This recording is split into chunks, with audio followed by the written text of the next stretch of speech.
ദൈവം നമ്മുടെ പക്ഷത്തുണ്ടെങ്കിൽ ആര് നമുക്കെതിരെ നിൽക്കും? വിശുദ്ധ പൗലോസ് അപ്പോസ്തലൻ്റെ ഈ ചോദ്യം നമ്മുടെ ഓരോരുത്തരുടെയും ജീവിതത്തിൽ ഏറെ പ്രസക്തമാണ്. വീണ്ടും അപ്പോസ്തലൻ ചോദിക്കുകയും നമ്മോട് ചിന്തിക്കുകയും ചെയ്യാൻ ആവശ്യപ്പെടുന്ന ഇതാണ്: ക്രിസ്തുവിൻ്റെ സ്നേഹത്തിൽ നിന്ന് ആര് നമ്മെ വേർപെടുത്തും?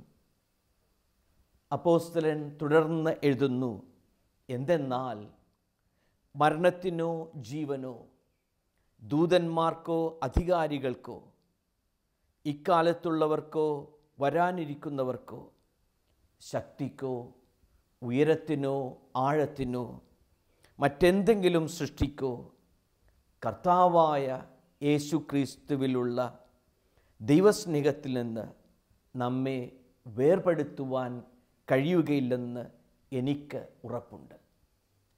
അങ്ങനെ ദൈവത്തിൻ്റെ കൃപയിൽ കർത്താവായ യേശു ക്രിസ്തുവിൽ അടിയുറച്ച ഒരു ജീവിതമായിരുന്നു വിശുദ്ധ അപ്പോസ്തലൻ്റേത്.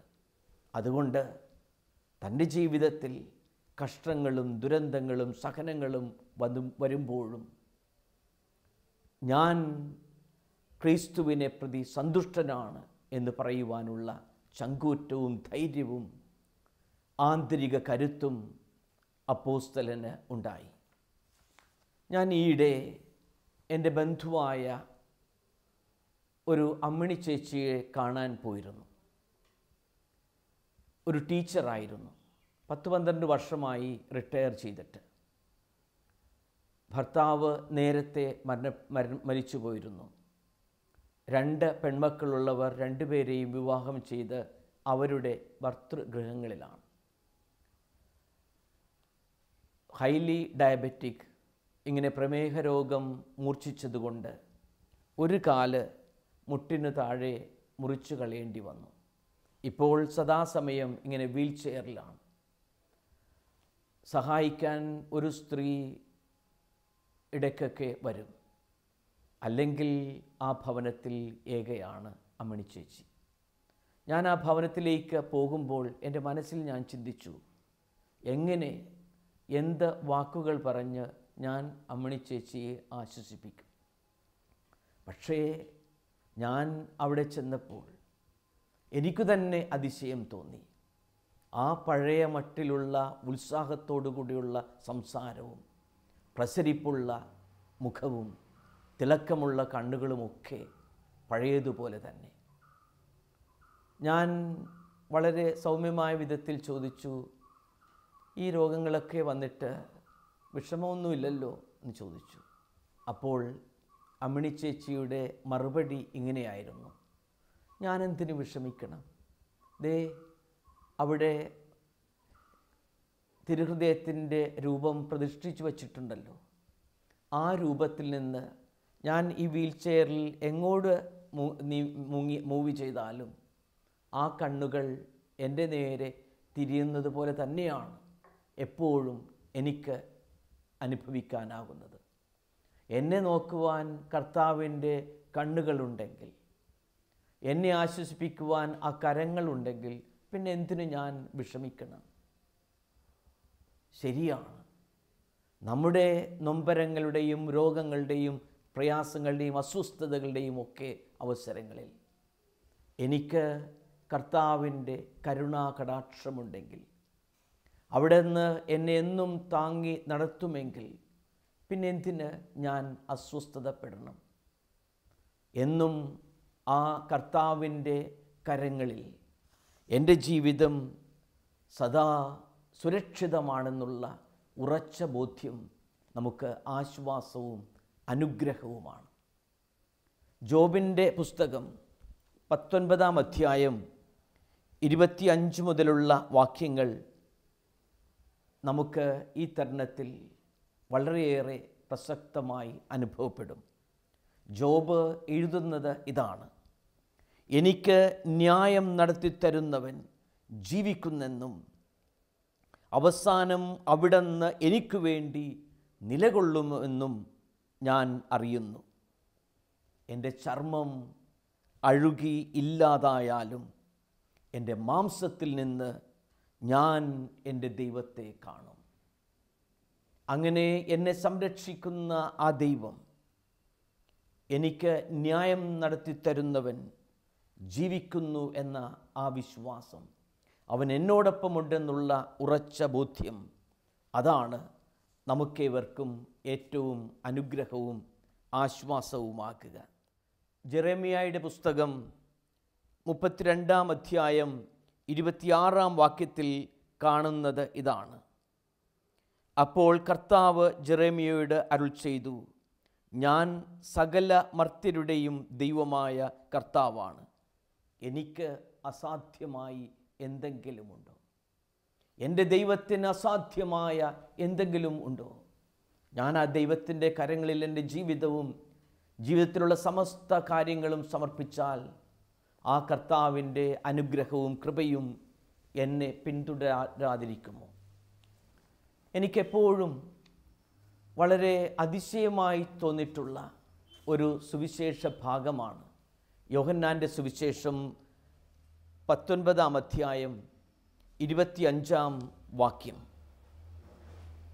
അതിപ്രകാരമാണ്: യേശുവിൻ്റെ കുരിശിനരികെ അവൻ്റെ അമ്മ നിൽക്കുന്നുണ്ടായിരുന്നു. പ്രസിദ്ധമായ, പലപ്പോഴും ആലപിച്ചിരുന്ന ആ ലത്തീൻ ഗാനമുണ്ടല്ലോ: സ്താബാത് മാത്തർ ഡൊളറോസ യുക്സ്ത ക്രൂച്ചം ലാക്രിമോസ ദും പെൻതെബാത് ഫീലിയൂസ്. അതായത്, ആ കുരിശിനു കീഴെ വ്യാകുലയായ അമ്മ നിൽക്കുന്നുണ്ടായിരുന്നു. സാബാത്ത് എന്ന ആ ലത്തീൻ പദം നമ്മെ ഓർപ്പിക്കുന്നത് അങ്ങനെ നിന്നുകൊണ്ടേയിരുന്നു എന്നാണ്. ആ മകൻ്റെ കുരിശിനു താഴെ, കാൽവരിയുടെ മുകളിൽ, ഒരമ്മയ്ക്ക് തൻ്റെ അരുമ മകൻ, അതും എല്ലാവർക്കും നന്മ ചെയ്തു മാത്രം കടന്നുപോയ പ്രിയസുതൻ, കുരിശിൽ പിടഞ്ഞു മരിക്കുന്നത് എപ്രകാരം, എങ്ങനെ നോക്കി നിൽക്കാനാകും? ഹൃദയത്തിൽ വലിയ കഥനഭാരമുണ്ടെങ്കിലും, കവിളിണയിലൂടെ കണ്ണുനീർ ധാരധാരയായി ഒഴുകുന്നുണ്ടെങ്കിലും, ആ കുരിശിനു താഴെ നിൽക്കുന്ന അമ്മയുടെ മുഖത്ത് വലിയ പ്രത്യാശയുണ്ട്. കാരണമിതാണ്: ലൂക്കായുടെ സുവിശേഷത്തിൻ്റെ 1-ാം അധ്യായത്തിൽ നാം കാണുന്നത് പോലെ സമസ്തവും സമ്പൂർണമായി ദൈവത്തിൻ്റെ കരങ്ങളിൽ സമർപ്പിച്ച ഒരമ്മയാണ് ഇതും ദൈവഹിതമെന്ന് ഓർത്തുകൊണ്ട് ആ കുരിശിൻ്റെ ചുവട്ടിൽ നിൽക്കുന്നത്. ഗബ്രിയേൽ മാലാഖ പറഞ്ഞ വചനങ്ങൾ ആ അമ്മ തൻ്റെ ജീവിതത്തിൽ തൻ്റെ വിശ്വാസത്തിൻ്റെ അടിത്തറയായി സ്വീകരിച്ചു കാണും. പരിശുദ്ധാത്മാവ് നിൻ്റെ മേൽ എഴുന്നള്ളി വരും. അത്യുന്നതന്റെ ശക്തി നിന്നിൽ ആവസിക്കും. ദൈവത്തിന് ഒന്നും അസാധ്യമല്ല. അങ്ങനെ ഒന്നും അസാധ്യമല്ലാത്ത ആ ദൈവത്തിൻ്റെ കരങ്ങളിൽ തൻ്റെ ജീവിതം എന്നും സുരക്ഷിതമാണെന്നും, സംഭവിക്കുന്നതെല്ലാം ദൈവത്തിൻ്റെ വിശുദ്ധ ഹിതമനുസരിച്ചാണെങ്കിലും ആണെന്നും, ആ ദൈവത്തിൻ്റെ കരങ്ങളിൽ എല്ലാം പോകുമെന്നുമുള്ള ആ ഉറച്ച ബോധ്യം, വിശ്വാസം, അതാണ് ആ അമ്മയ്ക്ക് കരുത്തായി മാറുക. 23-ാം സങ്കീർത്തനത്തിൻ്റെ 4-ാം വാക്യം: മരണത്തിൻ്റെ താഴ്വരയിലൂടെ ഞാൻ നടന്നാലും അവിടുന്ന് കൂടെയുള്ളതിനാൽ എനിക്ക് ഒരനർത്ഥവും ഉണ്ടാവില്ല. ഞാൻ ഭയപ്പെടുകയില്ല. അവിടുന്ന് എൻ്റെ കൂടെ ഉള്ളതിനാൽ എൻ്റെ ജീവിതത്തിൻ്റെ എല്ലാ നിമിഷങ്ങളിലും എന്നെ ആശ്വസിപ്പിക്കുന്ന, ശക്തിപ്പെടുത്തുന്ന, എനിക്ക് കരുത്തു പകരുന്ന ആ കർത്താവിൻ്റെ സാന്നിധ്യം എന്നോടൊപ്പമുണ്ട് എന്നുള്ള ആ ഉറച്ച ബോധ്യമാണ് നമ്മുടെയും ജീവിതയാത്രയിൽ, ഈ ജീവിത തീർത്ഥാടനത്തിൽ ആശ്വാസമായി, കരുത്തായി കടന്നു വരിക. ഇംഗ്ലീഷിൽ ഇപ്രകാരം പറയാറുണ്ട്, those who leave everything in God's hands will see God's hands in everything. അതായത് എല്ലാം ദൈവത്തിൻ്റെ കരങ്ങളിൽ സമർപ്പിക്കുന്ന വ്യക്തികൾക്ക് ദൈവത്തിൻ്റെ കരം എല്ലാ കാര്യങ്ങളിലും കാണാനാകും. Those who leave everything in God's hands will see God's hands in everything. വിശ്വസിക്കുന്നവർക്ക് ഉള്ള സൗഭാഗ്യമാണ് അത്. തങ്ങളുടെ ജീവിതത്തിൽ എന്നും ദൈവത്തിൻ്റെ ആശ്വസിപ്പിക്കുന്ന സാന്നിധ്യം, അവിടുത്തെ കരുത്ത്, എന്തും അഭിമുഖീകരിക്കാനുള്ള ആന്തരിക ശക്തി അനുഗ്രഹമായി കടന്നു വരും. വിശുദ്ധ കൊച്ചുത്രേസ്യയാണ് പ്രത്യേകിച്ച് ഒരു തൊട്ടാവാടി പോലെ ഉണ്ടായിരുന്ന അവൾ തൻ്റെ ജീവിതത്തിൽ ഇങ്ങനെ സഹനത്തിൻ്റെ പാരമ്യതയിൽ അവൾ ദൈവത്തിൻ്റെ കരങ്ങളുടെ കരുത്ത് അനുഭവിക്കുന്നു. മരണക്കിടക്കയിലാകുമ്പോൾ, പ്രത്യേകിച്ച് ക്ഷയരോഗം ബാധിച്ചിങ്ങനെ പല പ്രാവശ്യം ചോര ഛർദ്ദിച്ച് ആകെ അവശയായി കഴിയുമ്പോൾ അവളുടെ കട്ടിനടി അരികിലിരുന്ന മദർ ആഗ്നസിനോട് അവൾ പറഞ്ഞത് ഇതാണ്: അമ്മേ, സഹനത്തിൻ്റെ ഈ പാനപാത്രം നിറഞ്ഞ് കവിഞ്ഞൊഴുകുകയാണ്. ഇത്രയും സഹിക്കാനാകുമെന്ന് ഞാൻ കരുതിയേയില്ല. ആത്മാക്കളുടെ രക്ഷയ്ക്കായുള്ള അടങ്ങാത്ത ദാഹമാണ് എന്നെ ഇങ്ങനെ സഹിക്കുവാൻ പ്രേരിപ്പിക്കുന്നത്. അവൾ മരണത്തോട് അടുക്കുന്ന നിമിഷങ്ങളായപ്പോൾ പ്രശാന്തതയോടെ പറഞ്ഞത്രേ, കൂടുതൽ സഹിക്കുവാൻ തന്നെയാണ് എൻ്റെ ആഗ്രഹം.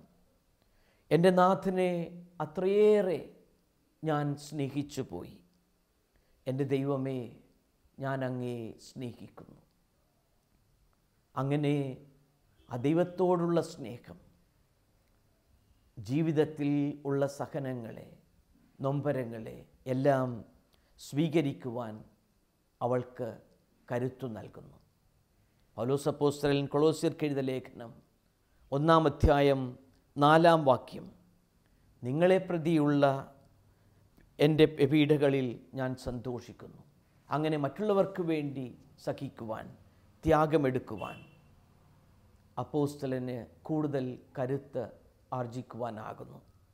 കൊരിന്ത്യർക്ക് എഴുതിയ 2-ാം ലേഖനം 1-ാം അധ്യായം 4-ാം വാക്യത്തിലും നാം കാണുന്നു, ദൈവം ഞങ്ങൾക്ക് നൽകുന്ന സാന്ത്വനത്താൽ ഓരോരുത്തരിലുള്ള വ്യഥകൾ അനുഭവിക്കുന്നവരെ ആശ്വസിപ്പിക്കാൻ ഞങ്ങൾക്ക് ശക്തി കൈവരിക്കാൻ ആകുന്നു എന്ന്.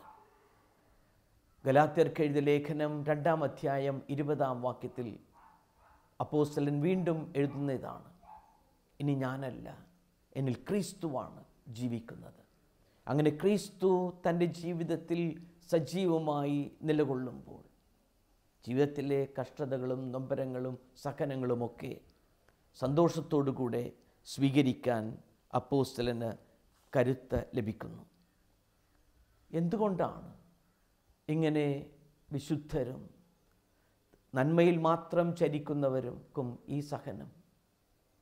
യോഹന്നാൻ്റെ സുവിശേഷം 15-ാം അധ്യായം 2-ാം വാക്യം അതിന് ഉത്തരം നൽകുന്നു. എന്നാൽ ഫലം തരുന്നതിന് കൂടുതൽ കായ്ക്കുവാനായി വെട്ടിയൊരുക്കുകയും ചെയ്യുന്നു. അങ്ങനെ ജീവിതത്തിലെ സഹനങ്ങൾ, ജീവിതത്തിലെ നൊമ്പരങ്ങളും പ്രയാസങ്ങളും നാം കൂടുതൽ സമൂഹത്തിന് നന്മ പകരുവാൻ, കൂടുതൽ ഫലം നൽകുവാൻ വേണ്ടി അനുവദിക്കുന്നതാകാം. അങ്ങനെ ജീവിതത്തിലെ നൊമ്പരങ്ങളുടെ അവസരങ്ങളിലും എല്ലാ കാര്യങ്ങളും ആ പരിപാലിക്കുന്ന ദൈവത്തിൻ്റെ കരങ്ങൾ കണ്ടെത്തുകയാണെങ്കിൽ തീർച്ചയായും ജീവിതത്തിൻ്റെ എല്ലാ അവസരങ്ങളിലും ആ ആശ്വസിപ്പിക്കുന്ന ദൈവത്തിൻ്റെ സാന്നിധ്യം നമുക്ക് കണ്ടെത്താനാകും. ഫെബ്രുവരി മാസം 6-ാം തീയതിയാണ് വിശുദ്ധ പോൾ മിക്കിയുടെയും അനുചരന്മാരുടെയും അനുസ്മരണം സഭ നടത്തുന്നത്. ജപ്പാനിൽ 1564 മുതൽ 1566 വരെയുള്ള കാലഘട്ടങ്ങളിൽ സുവിശേഷം പ്രഘോഷിച്ചു, ആ സുവിശേഷത്തിന് വേണ്ടി ജീവിച്ചു എന്നൊരൊറ്റ കാരണത്താൽ രക്തസാക്ഷിത്വം വരിക്കേണ്ടി വന്ന പോൾ മിക്കിയുടെയും അനുചരന്മാരുടെയും ജീവിത സാക്ഷ്യം ഏറെ പ്രചോദനാത്മകമാണ്. അവരുടെ ആ രക്തസാക്ഷിത്വത്തെപ്പറ്റി വിവരിക്കുന്ന ഭാഗം വളരെയേറെ ഹൃദയസ്പർശിയാണ്. When the crosses had been erected, it was wonderful to see how steadfast all were in response to the encouragement given by Father Pacius and Father Rodriguez. അങ്ങനെ ഈ ഫാദർ പാസിയൂസും റോഡ്രിഗസും ഒക്കെ ഈ കുരിശിലേക്ക് അവരെ തറച്ചപ്പോൾ നൽകിയ ആ സാക്ഷ്യം ഏറെ പ്രോത്സാഹനജനകമായിരുന്നു, ഹൃദയത്തെ സ്പർശിക്കുന്നതായിരിക്കുന്നു എന്ന് സാക്ഷ്യപ്പെടുത്തുന്നു. Father Commissarius remained almost immobile, his eyes fixed on heaven. Commissarius എന്ന ആ ഈശോസഭാ വൈദികൻ അങ്ങനെ സഹനങ്ങൾ ജീവിതത്തിലേക്ക് കടന്നു വന്നപ്പോൾ അദ്ദേഹത്തെയും ഇങ്ങനെ കുരിശിൽ തറച്ചപ്പോൾ ഇരുകരങ്ങളും ഈ കുരിശിലും കണ്ണുകൾ സ്വർഗത്തിലേക്ക് ഉയർത്തി ഈ സഹനം സ്വീകരിച്ചു. Brother Martin continually gave thanks to God, singing psalms with the versicle, "Into your hands, O Lord." Brother Martin ആകട്ടെ ഇങ്ങനെ ഈ സഹനം ഏറ്റുവാങ്ങിക്കൊണ്ട് പറഞ്ഞത്, അങ്ങയുടെ കരങ്ങളിലേക്ക് ഇതാ ഞാൻ സമർപ്പിക്കുന്നു എന്നാണ്. Brother Francis Blanco also gave thanks to God in a loud voice, while Father Gonsalves, raising his voice a little, recited the Lord's Prayer and the Hail Mary. Brother Francis ഇപ്രകാരം ഉച്ചസ്വരത്തിൽ ദൈവത്തിന് നന്ദി പറയുകയും സ്തുതി പാടുകയും ചെയ്ത് ആ സഹനങ്ങൾ ഏറ്റുവാങ്ങിയപ്പോൾ ഫാദർ ഗൊൺസാലസ് തൻ്റെ സ്വരം ഉയർത്തി സ്വർഗസ്ഥനായ പിതാവേ എന്ന ആ ജപവും നന്മ നിറഞ്ഞ മറിയമേ എന്ന ജപവും ഉച്ചത്തിൽ ചൊല്ലി എന്നാണ് ആ രക്തസാക്ഷികളുടെ ധീരസാക്ഷ്യം വിവരിക്കുന്ന ഭാഗം പറയുക. എന്നാൽ അവരോടൊപ്പം രക്തസാക്ഷിത്വം വരിച്ച ഫാദർ പോൾ മിക്കി അദ്ദേഹത്തെപ്പറ്റി വിവരിക്കുന്നത് ഇപ്രകാരമാണ്: Seeing that he was standing in the most honored pulpit of any he had ever been in, first of all declared to the onlookers that he was both a Japanese and a Jesuit. അങ്ങനെ കുരിശിൽ ഒരുപക്ഷെ തനിക്ക് ഇത്രയും നാൾ ലഭിച്ചതിനേക്കാൾ ഏറ്റവും വലിയ പീഠം ലഭിച്ചപ്പോൾ അവിടെ നിന്ന് ഉച്ചത്തിൽ വിളിച്ചു പറഞ്ഞു, ഞാൻ ഒരു ജപ്പാൻ പൗരനും അതോടൊപ്പം തന്നെ ഒരു ഈശോ സഭ വൈദികനുമാണ്. He told them that he was dying because he had preached the gospel. ഞാൻ സുവിശേഷം പ്രഘോഷിച്ചതുകൊണ്ടാണ് ഈ മരണം സ്വീകരിക്കേണ്ടി വന്നത്. And he gave thanks to God for such a singular privilege. ഇപ്രകാരം ഒരു വലിയ അനുഗ്രഹം തൻ്റെ ജീവിതത്തിലേക്ക് കിട്ടിയതിന് അദ്ദേഹം ദൈവത്തിന് നന്ദി പറഞ്ഞു. തുടർന്ന് എഴുതുന്നതും ശ്രദ്ധേയമാണ്. Then he had the following words: Since I have now come to this moment, I do not think there is anyone among you who would believe that I would willingly tell a lie. ഞാൻ ഈ മരണത്തോട് അടുക്കുന്ന നിമിഷം വരുമ്പോൾ ഇവിടെയുള്ളവർക്കെല്ലാവർക്കും അറിയാം, ഞാനൊരു അസത്യം നുണ പറയുന്നതല്ല. I tell you openly then that there is no other way of salvation other than of the Christians. ഈ ക്രൈസ്തവ മതത്തിലൂടെയുള്ള രക്ഷയല്ലാതെ മറ്റൊരു രക്ഷയുമില്ലെന്ന് ഞാൻ വ്യക്തമായി പറയുന്നു. since that way teaches me to forgive my enemies and all who have done me violence. I willingly forgive the king and those who have a hand in my death. ഈ ക്രിസ്തു മതം എന്നെ പഠിപ്പിക്കുന്ന വിധത്തിൽ എല്ലാവരോടും ഞാൻ ക്ഷമിക്കുന്നു. പ്രത്യേകിച്ച് എന്നെ ഈ മരണത്തിലേക്ക് ഏൽപ്പിച്ചതിന് ആർക്കെങ്കിലും എന്തെങ്കിലും പങ്കുണ്ടെങ്കിൽ ഇവിടുത്തെ രാജാവിനെയും അദ്ദേഹത്തിൻ്റെ സഹകാരികളേക്കുമെല്ലാം ഞാൻ ക്ഷമ കൊടുക്കുന്നു. എത്രയോ ധീരമായ വീരോചിതമായ ഒരു സാക്ഷ്യമാണ് ഈ വിശുദ്ധ പോൾ മിക്കിയും അനുചരന്മാരും നൽകുന്നത്. തങ്ങളുടെ ജീവിതം എന്തിനു വേണ്ടി ജീവിക്കുന്നുവെന്നും ജീവിതത്തിലേക്ക് വന്ന സഹനങ്ങൾ ക്രിസ്തുവിനു വേണ്ടിയുള്ളതാണെന്നും അവർ അപ്രകാരം വ്യക്തമാക്കുകയും സാക്ഷ്യപ്പെടുത്തുകയും ചെയ്യുന്നു. ഇസ്യാസ് പ്രവാചകൻ്റെ പുസ്തകം 40-ാം അധ്യായം 30-31 വാക്യങ്ങൾ ഏറെ ശ്രദ്ധേയമാണ്. യുവാക്കൾ പോലും ക്ഷീണിക്കുകയും തളരുകയും ചെയ്തേക്കാം. ചെറുപ്പക്കാർ ശക്തിയേറ്റ് വീഴാം. എന്നാൽ ദൈവത്തിൽ ആശ്രയിക്കുന്നവൻ വീണ്ടും ശക്തി പ്രാപിക്കും. അവൻ കഴുകന്മാരെ പോലെ ചിറകടിച്ചുയരും. അവർ ഓടിയാലും ക്ഷീണിക്കുകയില്ല, തളരുകയില്ല.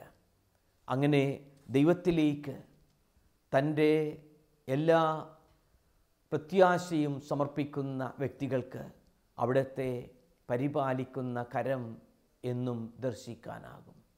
പൗലോസ് അപ്പോസ്തലൻ്റെ ആ വചനങ്ങൾ, ദൈവം നമ്മുടെ പക്ഷത്തുണ്ടെങ്കിൽ ആര് നമുക്ക് എതിര് നിൽക്കും? ക്രിസ്തുവിൻ്റെ സ്നേഹത്തിന് നിന്ന് ആർക്ക് നമ്മെ വേർപെടുത്താനാകും? പ്രിയമുള്ളവരെ, സഹനങ്ങൾ കടന്നു വന്നേക്കാം, പ്രതിസന്ധികളും പ്രശ്നങ്ങളും ജീവിതത്തിൽ ഉണ്ടായേക്കാം. എങ്കിലും ഒന്ന്, ആ കാവലിൻ്റെ കരുതലിൻ്റെ കരുണാകടാക്ഷം എന്നും എന്നിലേക്ക് ഉണ്ട് എന്നുള്ള ആ ചിന്ത. അതോടൊപ്പം തന്നെ എൻ്റെ ഈ സഹനത്തിൻ്റെ സാക്ഷ്യം മറ്റുള്ളവരുടെ നന്മയ്ക്ക് വേണ്ടിയാണ്, മറ്റുള്ളവരെ രക്ഷയ്ക്ക് വേണ്ടിയാണെന്നുള്ള ആ ബോധ്യം.